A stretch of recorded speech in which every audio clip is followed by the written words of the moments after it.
కనీసం ఎన్టీ రామారావు గారు స్థాపించిన పార్టీ కొరకు మీరు కృషి చేయొద్దా, కష్టపడొద్దా? నేను పవన్ తమ్ముడిని ఓ ప్రశ్న అడుగుతున్నాను. నువ్వేం చెప్తే మోదీ అదే చేస్తున్నాడని మాట మాటికి నువ్వు మీ అన్నదమ్ములు చెప్తున్నాను. మరి 1 కోటి మందికి 3,000 రూపాయలు నిరుద్యోగ భృతి ఇస్తాను అన్నారు. మరి 3,000 అయ్యి 20 లక్షల ఉద్యోగాలు అయ్యి 1 కోటి మందికి ప్రాణాలు కోల్పోతుంటే నువ్వు బాధ్యుడివి కాదా? కుటుంబంలో ఉన్న 3 అయితే 45,000, 6 అయితే 90,000.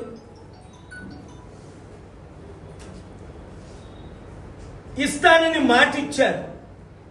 తల్లికి వందనం అని. ఇలాంటి ఇచ్చిన వాగ్దానాల్లో ఒకటేనా నెరవేర్చడం లేదు అంటే చంద్రబాబు నాయుడు గారు మిమ్మల్ని ఎవరు నమ్మరు.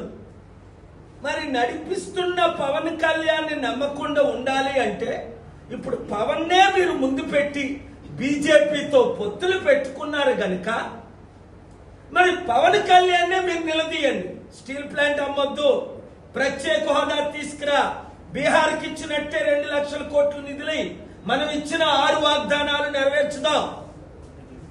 రైతు బంధు ఇద్దాం, రైతులకు రుణమాఫీ చేద్దాం, నిరుద్యోగులకు ఉద్యోగాలు ఇద్దాం, పెన్షన్లు ఇద్దాం.